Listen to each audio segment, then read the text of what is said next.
Le titre de mon message ce matin est « Christianisme et conspirationnisme ». Lorsque j'ai tapé ce titre dans mon ordinateur, le mot est apparu souligné. C'est normal parce que j'ai une vieille version de 2007 de Word.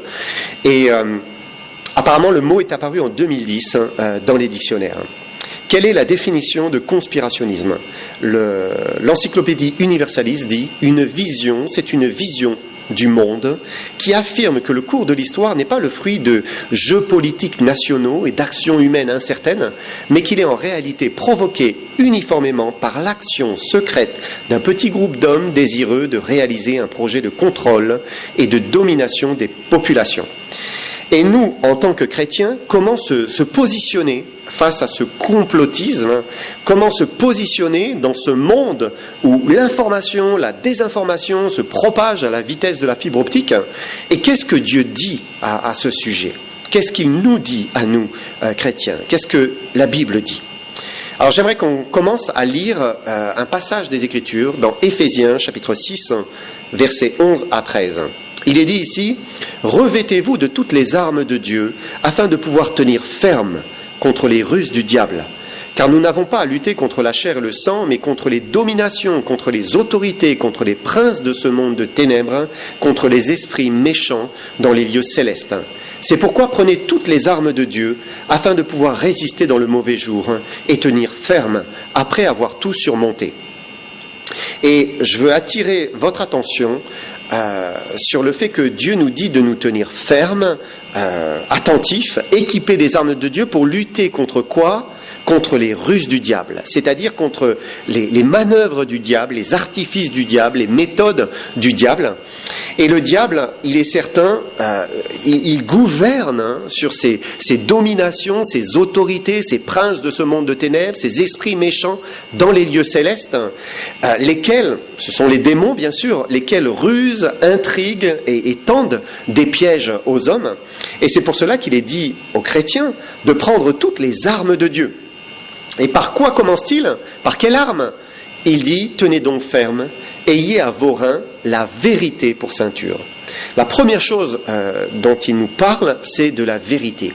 Et la vérité, c'est quelque chose d'essentiel. Un chrétien ne peut pas utiliser le mensonge, l'erreur, ce n'est pas possible. Ce sont les œuvres du malin. Il est le menteur, il est le père du mensonge. Pour nous, eh bien, Dieu veut qu'on utilise la vérité. Et quand on entre dans ce sujet de la conspiration, du complotisme, il faut faire très attention parce que le mensonge s'y trouve forcément. C'est inévitable.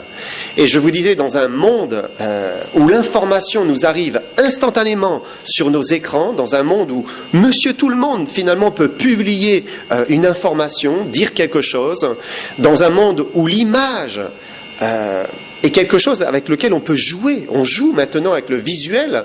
On peut inventer des preuves, faire passer des choses pour réelles alors qu'elles ne sont pas.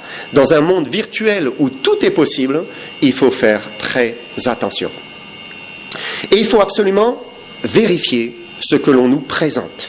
Il faut aller creuser, il faut chercher, il faut croiser les informations de tout ce qu'on nous dit et vérifier encore. Et ça, c'est très important parce que nous sommes des enfants de la lumière, des enfants de la vérité. Nous aimons la vérité parce que nous avons suivi Jésus-Christ qui est la vérité.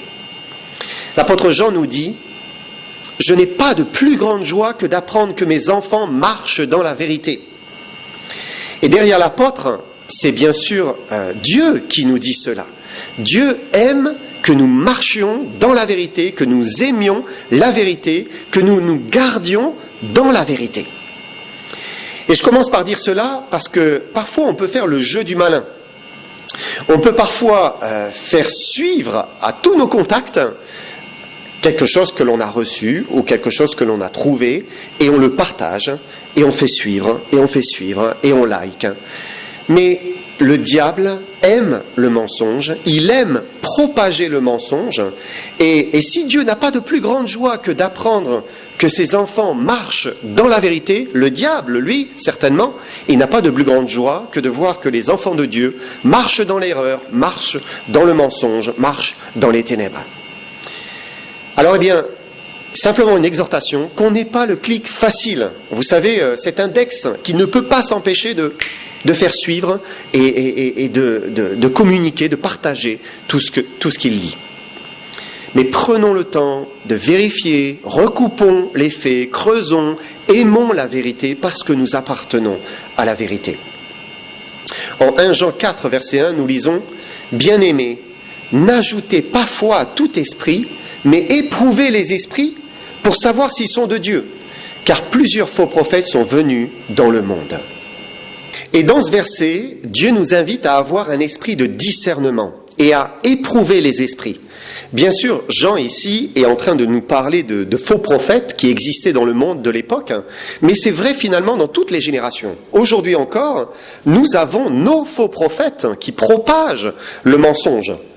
Et ce n'est pas parce que quelqu'un a un air convaincant, c'est pas parce que peut-être il est bardé de diplômes, ou parce qu'il a réussi professionnellement, financièrement, ou parce qu'il a un poste important dans la société qu'il faut le croire, qu'on peut le croire.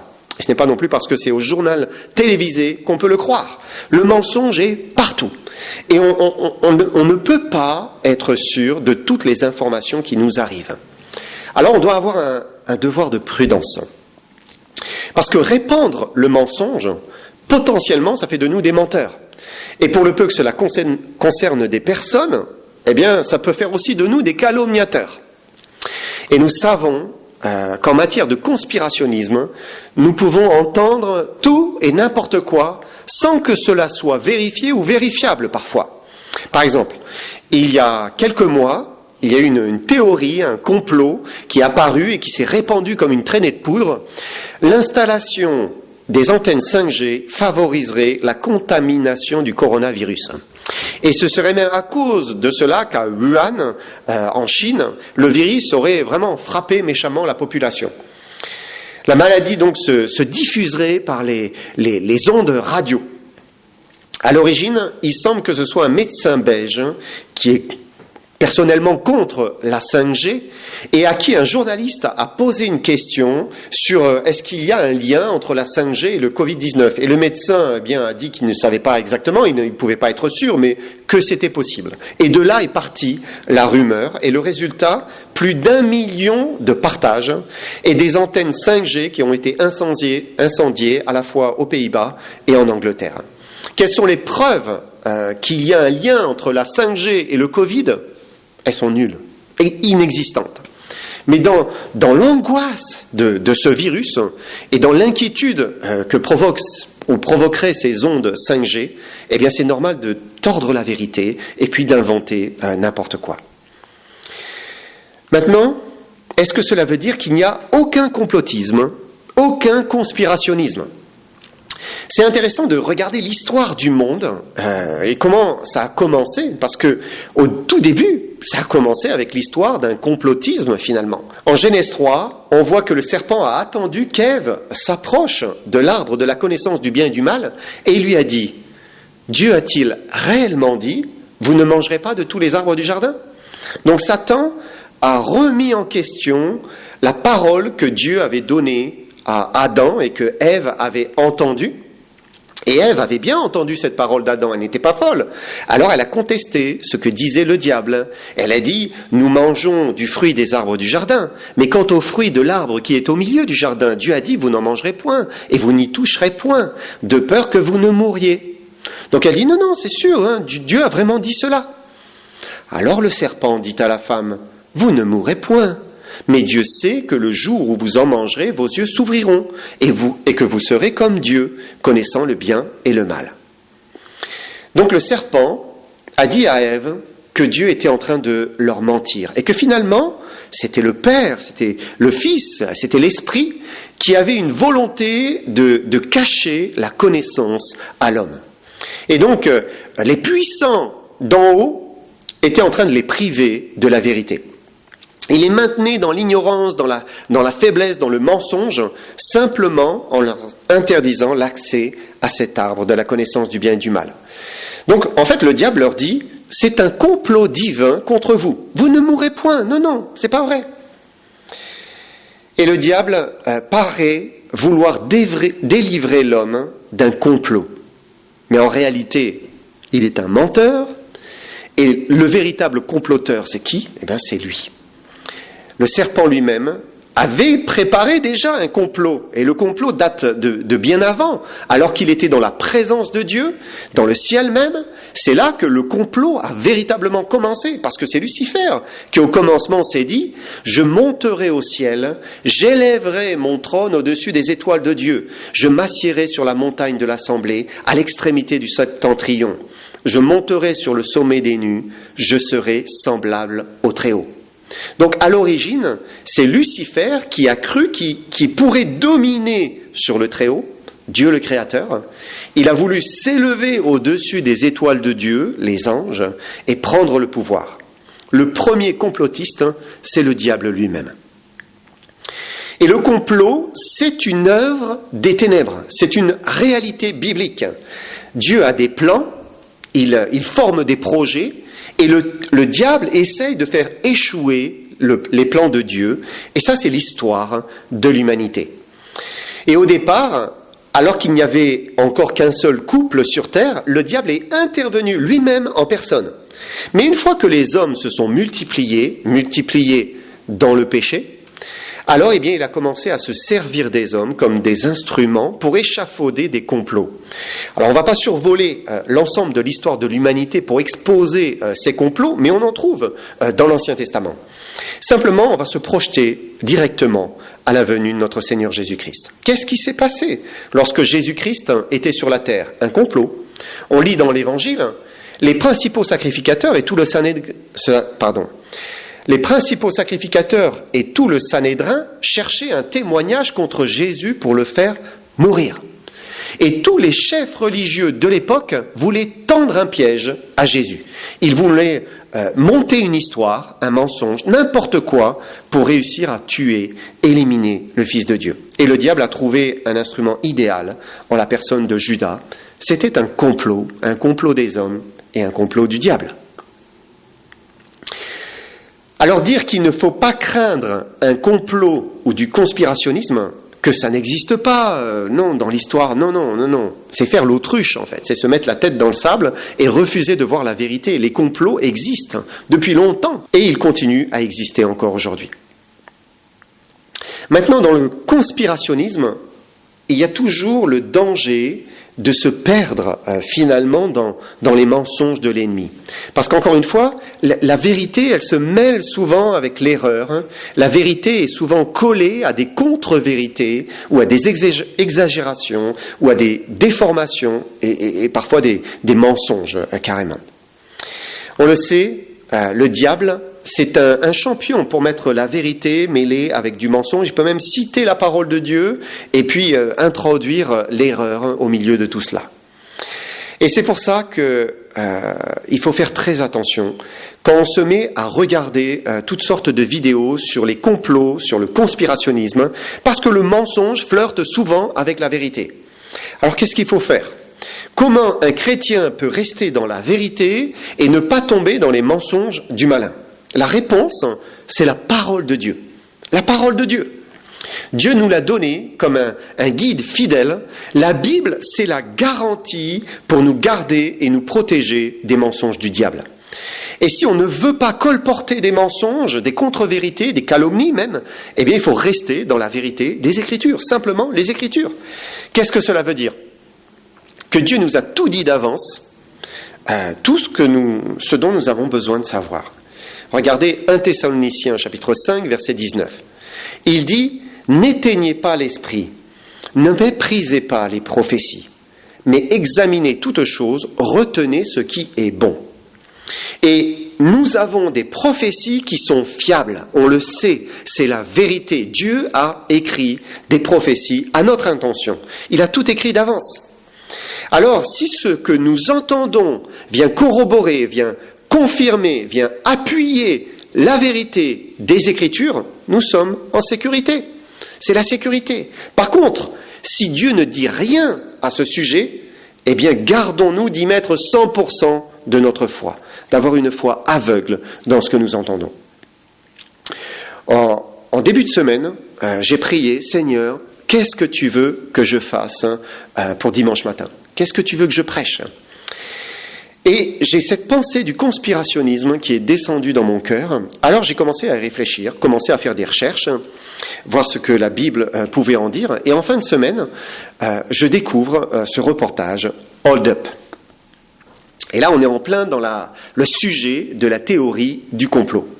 Alors peut-être vous avez vu ce reportage, peut-être vous ne l'avez pas vu encore, mais vous aimeriez le regarder. Donc il est sorti apparemment mercredi sur Internet.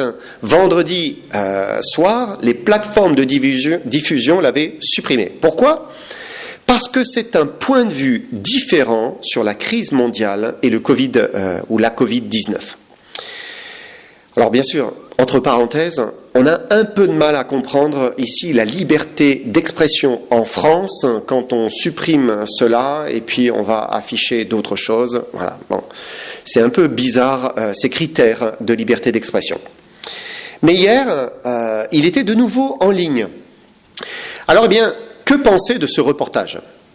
Souvenez-vous, notre sécurité, c'est ce que dit la Bible, c'est la parole de Dieu. Si vous restez dans les prophéties de la Bible, vous êtes protégés. Maintenant, le reportage, il a provoqué un vrai tollé dans tous les médias traditionnels, habituels. Et la chose qui est mise en avant, c'est que le reportage ne dit pas la vérité ou tord certaines informations. Et c'est sûr, il ne faut pas rêver, ce sont des journalistes qui veulent essayer de convaincre de choses dont ils sont probablement convaincus eux-mêmes. Et ce sont aussi des pécheurs. Et forcément, eh bien, ils vont mettre un aspect de la vérité en avant. Ils vont souligner vraiment de manière importante quelque chose, et puis ils vont occulter ou parfois couper une partie qui affaiblirait leurs propos. Et c'est ce qu'on fait naturellement, sans même y réfléchir. Hein. On met parfois l'accent sur quelque chose parce que, eh bien, on en est convaincu. Aussi, ces journalistes peuvent mettre en avant des choses qui laisseraient entendre quelque chose, mais en le sortant du contexte. Ils le font, bien sûr. Et probablement, peut-être aussi, ils n'ont pas été tout à fait transparents sur leurs intentions avec certaines personnes qu'ils ont interviewées. C'est bien possible, c'est bien possible. Et il ne faut pas se faire d'illusions. Tout n'est jamais parfait et dans une parfaite lumière. C'est impossible. J'ai écouté aussi et j'ai lu les critiques émises contre ce film, ce reportage, par tous les autres journalistes des médias traditionnels, mais eux aussi, ils sont habiles pour essayer de convaincre et dire mais c'est une grosse supercherie que ce reportage. Maintenant, il y a tout de même des preuves, il y a tout de même des faits qu'on ne peut pas inventer, qu'on ne peut pas falsifier. Quand par exemple une personne est en train de dire quelque chose devant la caméra, quand elle est filmée dans une émission de télévision ou dans une conférence, hein, et dans son discours, qu'elle dit des choses, quand on présente des documents, des rapports officiels qui sont consultables, ou bien des brevets qui sont déposés, que l'on peut aller chercher, regarder, on ne peut pas l'inventer, ça. C'est impossible. On ne peut pas créer quelque chose de toute pièce, hein, parce que c'est très facile, après, de dire « mais c'est faux, c'est entièrement faux ». D'ailleurs, les médias n'ont pas manqué de mettre en valeur ce qui était faux ou douteux dans le reportage. C'est exposé aujourd'hui. Et le désir de convaincre, il existe de toute façon des deux côtés, de chaque côté. Mais être objectif, c'est reconnaître ce qui est vrai là où c'est avéré, là où c'est la vérité. Et le problème, c'est quand on met l'accent sur les choses douteuses et on fait volontairement abstraction des faits et des vérités. Et il y a des choses très intéressantes dans ce reportage. Maintenant, attention, comme je vous l'ai dit, la meilleure sécurité, c'est la parole de Dieu. Il faut rester dans les Écritures. Et c'est vraiment ce que j'aimerais vous encourager à faire vis-à-vis de ce reportage, comme vis-à-vis de tous les autres reportages que vous pourrez regarder. Par exemple, qu'est-ce que la Bible dit du coronavirus ? Est-ce que la Bible parle du coronavirus ? En fait, pas directement. Lorsque les disciples ont demandé à Jésus quels seraient les signes de son retour, Jésus a dit, entre autres choses, en Luc 21, verset 11, il a dit « Il y aura de grands tremblements de terre et en divers lieux des pestes et des famines, il y aura des phénomènes terribles et de grands signes dans le ciel. » Et ici, dans la mention des pestes, ces pestes, avec les famines qui en découlent, eh bien, on peut faire facilement un lien avec ce que nous voyons aujourd'hui, c'est évident. Nous sommes dans les temps de la fin et nous en voyons les signes. Des épidémies, l'Ebola, le sida, le H1N1 et maintenant, eh bien, Covid-19. Mais la Bible ne va pas au-delà de ce texte de Luc en ce qui concerne une pandémie mondiale. Après, bien sûr, il nous est parlé des jugements dans le livre de l'Apocalypse, mais on n'y retrouve pas, à ma connaissance, l'idée d'une pandémie ou d'une peste ou d'une maladie à l'échelle mondiale. Seulement, on voit dans ce livre des ulcères malins, douloureux, qui se répandent sur les populations. Alors, est-ce que le coronavirus a été créé par l'homme dans un laboratoire? Dieu n'affirme rien à ce sujet. On ne le sait pas. On ne sait pas. À 100%, on ne peut pas dire « oui, je le sais ». Non, on ne le sait pas. Par contre, on peut avoir une opinion. Ça, c'est possible. Et chacun se fait une opinion sur ce qu'il entend, sur ce qu'il regarde, sur ce qu'il lit. Mais ce n'est pas une vérité biblique. C'est une opinion. Parce qu'on ne connaît pas l'absolue vérité en ce qui concerne ces choses. Qu'est-ce que la Bible dit au sujet des opinions ? Ne discutez pas les opinions. Donc, il ne faut pas rentrer dans le sujet et commencer à vouloir essayer de convaincre d'une opinion. C'est votre opinion, j'ai la mienne, chacun a la sienne. Par contre, est-ce qu'il y a un complot mondial visant à dominer sur l'humanité, sur les peuples ? Parce que c'est ce que met en avant aussi ce reportage, Hold Up. Et pour cela, eh bien, c'est pas moi qui l'invente. Ça, c'est une vérité biblique. Dieu nous a prévenus. Il nous a dit qu'il en serait ainsi au temps de la fin. Et il y a une prophétie qui est très très claire à ce sujet. C'est le psaume 2. Qu'est-ce qu'on y voit ? On voit les rois de la terre, les grands de ce monde, qui ne supportent pas l'idée d'un Dieu créateur qui règne sur eux. Alors, qu'est-ce qu'ils font ? Ils complotent pour essayer de s'affranchir de Dieu. Et on va lire Psaume 2, versets 1 à 3. « Pourquoi ce tumulte parmi les nations, ces vaines pensées parmi les peuples ? Pourquoi les rois de la terre se soulèvent-ils et les princes se liguent-ils avec eux contre l'Éternel et contre son oint ? Brisons leurs liens, délivrons-nous de leurs chaînes, disent-ils. Et les grands de ce monde, les milliardaires, les millionnaires, les puissants, règnent. Et ils pensent pouvoir être libres de faire ce qu'ils veulent avec l'humanité sur laquelle ils dominent. Ils veulent s'affranchir de Dieu. Ils veulent se faire eux-mêmes Dieu et ils le disent. Ils n'en ont même pas honte. Ça, c'est une vérité biblique.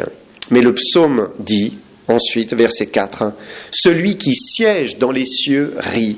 Le Seigneur se moque d'eux. Puis il leur parle dans sa colère. Il les épouvante dans sa fureur. » Et je vous invite à lire l'ensemble du psaume qui est vraiment très instructif. Dieu se rit, il se moque des grands de ce monde. Et le dernier livre de la Bible, eh bien, nous dit ce qu'il va faire, le livre de l'Apocalypse. Dieu va frapper tous les puissants de ce monde dans un avenir qui est de plus en plus proche. Ensuite, en recoupant les prophéties de l'Ancien Testament, dont Daniel, avec le livre de l'Apocalypse, on voit sans aucun doute qu'il y a vraiment un complot mondial visant à asservir l'humanité. Ça, c'est une vérité biblique, je ne l'invente pas. Et je vous invite à lire le chapitre 13 de l'Apocalypse. De quoi est-il question ? D'un homme puissant qui veut régner sur le monde, qui est appelé la bête ou l'antichrist. Et on voit son prophète qui l'élève, qui le met en avant. Et ce qui est frappant dans ce chapitre, écrit il y a 2000 ans, c'est d'abord qu'il fait la mention d'une image animée. Qu'est-ce qu'une image qui s'anime ? C'est ce que l'apôtre Jean voit dans la vision qu'il a du futur. On lit en Apocalypse 13, verset 15. « Et il lui fut donné d'animer l'image de la bête, afin que l'image de la bête parle, et qu'elle fasse que tous ceux qui n'adoreraient pas l'image de la bête soient tués. » Animer l'image, une image, c'est ce que font nos moyens modernes. On se filme, et on a ainsi une image animée. Et Dieu a donc donné à l'apôtre Jean de pouvoir voir une projection vidéo, un film, sur un écran de cet homme politique, puissant, la bête. Et l'image animée, elle n'a plus de secret pour nous aujourd'hui. Plus de secret. Elle est partout dans nos foyers, dans nos salons, dans nos poches, mais dans les rues même. Et Jean nous parle d'un temps où l'image de la bête nous sera imposée sur tous nos supports numériques. Maintenant, la révélation, elle va plus loin. Dans le reportage Hold Up, c'est intéressant parce qu'il est fait mention du brevet déposé par Bill Gates, donc le 21 septembre 2018, titré « Le système de crypto-monnaie utilisant des données d'activité corporelle ». Alors pour le dire simplement, c'est un brevet d'un système permettant d'accorder ou de ne pas accorder de la crypto-monnaie, c'est-à-dire de l'argent virtuel, à un individu, en fonction de ses activités corporelles, en fonction de ce qu'il fait ou ne fait pas, en fonction de l'endroit où il se trouve ou ne se trouve pas, de là où il va ou ne va pas. Comment ? Eh bien, c'est écrit dans le brevet, par le biais d'un capteur, donc un capteur que l'on peut imaginer dans le corps ou sur le corps, qui envoie des informations à un centre qui décide d'accorder ou de ne pas accorder de l'argent virtuel. Et ça, c'est pas de la science-fiction, mais c'est là, c'est un brevet, c'est officiel, c'est vérifiable. Et quand on parle de la crypto-monnaie, nous ne sommes pas dans un film de science-fiction, c'est la réalité, c'est là, c'est devant nous. Quand les grands de ce monde ne cachent pas aller vers ce qu'ils appellent le grand reset, c'est-à-dire la réinitialisation du monde sur des bases nouvelles, économiques, monétaires, sociétales. Ça, c'est la réalité. La présidente de la Banque Centrale Européenne, la BCE, Christine Lagarde, vient en octobre de relever l'importance de créer une crypto-monnaie européenne. La raison invoquée, c'est de ne pas se laisser distancer par les autres nations sur le sujet. Elle dit que, bien sûr, ça ne remplacera pas l'argent physique, mais ce sera quelque chose qui sera en parallèle. Mais on le sait, c'est évident, tout converge vers la disparition future de la monnaie matérielle. C'est évident. Le monde avance vers une société où tout sera sans contact. Le paiement sans contact a été propulsé par la Covid-19. Ça a explosé. Et on pense, et tout le monde pense, tout le monde sait, c'est inévitable, c'est l'avenir. Pas de contestation possible. On avance vers une société du tout numérique, et ça veut dire du tout contrôle. Déjà, un État a la possibilité de geler les avoirs de quelqu'un. Mais qu'en sera-t-il quand plus personne n'aura un billet dans sa poche ? Qu'en sera-t-il quand l'argent virtuel sera accordé ou ne sera pas accordé en fonction d'un capteur qui sera sur le citoyen lambda ? Apocalypse 13, verset 16. « Et elle fit que tous, petits et grands, riches et pauvres, libres et esclaves, reçoivent une marque sur leur main droite ou sur leur front, et que personne ne puisse acheter ni vendre sans avoir la marque, le nom de la bête et le nombre de son nom. » Et donc la Bible ici annonce qu'un homme politique puissant imposera à tous une marque, un traçage, un capteur, une puce, quelque chose qui va identifier l'individu et lui permettra de pouvoir acheter ou ne pas acheter. Et ça, c'est la vérité. C'est une prophétie biblique écrite.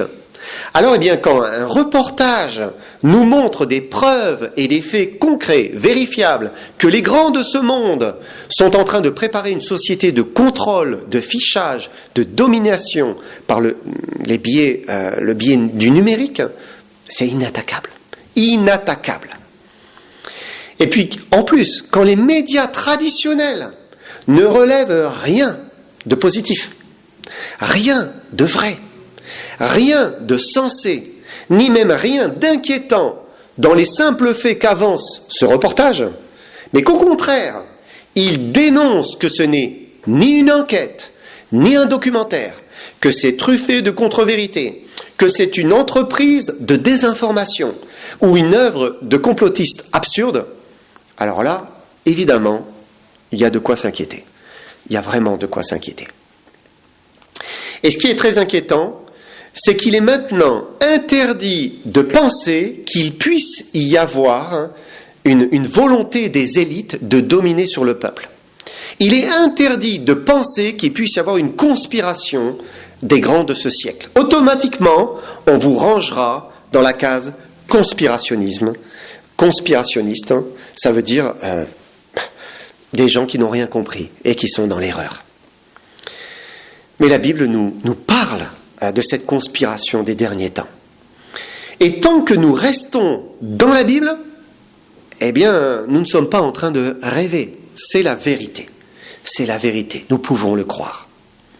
Jésus a dit, « Voici, je vous envoie comme des brebis au milieu des loups. Soyez donc prudents comme les serpents, simples comme les colombes. » Et nous ne sommes pas dans un monde idéal, conduit par la bonté, la compassion, le désir du bien de l'autre, l'amour. Edward Snowden et Julian Assange avec Wikileaks ont déjà permis au monde de voir que l'honnêteté, la droiture, la justice ne font pas partie de ce monde. La corruption et les manipulations existent partout. Même si de l'extérieur, il semble y avoir de la bienveillance, un désir de protéger le peuple et un sourire rassurant et paternaliste même de certains de nos dirigeants qui disent qu'ils nous veulent du bien. Mais Jésus dit, il y a des loups. Faites attention, il y a des loups. Le prince de ce monde, c'est le diable. Et donc, la Bible nous dit d'être prudent, d'être circonspect, de faire attention, de comprendre la volonté du Seigneur. Et le monde, il suit sa logique. Et l'homme, finalement, continue sur sa lancée, sur la pensée d'Ève, qui a cru qu'elle pourrait devenir Dieu. Le serpent a dit, mais vous serez comme Dieu. Et ça, c'est le but inavouable, et peut-être inconscient pour certains, une volonté de devenir comme Dieu, de gouverner sur le monde entier, de contrôler le monde entier, de savoir tout sur tous par le biais de la surveillance des données numériques, que le citoyen n'ait plus aucun secret pour lui-même, que sa vie soit transparente. Ça veut dire aussi sans plus aucune protection, qu'elle soit fragile, faible, manipulable, sous cette autorité supérieure humaine. Est-ce que ce n'est pas là le projet final de l'Antéchrist? C'est son projet. Maintenant, pour nous, ce n'est pas l'Antichrist que nous attendons, ce n'est pas cet homme appelé la bête, ce n'est pas ce futur dirigeant du gouvernement mondial, mais nous attendons Jésus-Christ, notre Seigneur. Et du complotisme, il y en aura encore. Parfois, ce seront vraiment des mensonges, ce sera une falsification de la vérité. Mais Dieu nous dit, examinez toutes choses, retenez ce qui est bon et ce qui est vrai surtout. Et surtout ce qui s'accorde avec les prophéties de la Bible. Et puis surtout, Dieu nous appelle à être dans l'attente de notre Seigneur Jésus-Christ qui viendra pour nous prendre, pour être avec lui pour toujours. Et on sait que le monde va devoir bientôt affronter la colère de Dieu. On voit les choses qui sont en train de se préparer, mais pour nous, ces enfants, Paul nous dit, Dieu ne nous a pas destinés à la colère, mais à la possession du salut par notre Seigneur Jésus-Christ, qui est mort pour nous, afin que soit que nous veillions, c'est-à-dire soit que nous soyons encore vivants quand il reviendra, soit que nous dormions, parce que nous sommes déjà partis, décédés, nous vivions ensemble avec lui. Jésus revient pour nous prendre avec lui. C'est lui que nous attendons. Que le Seigneur vous bénisse.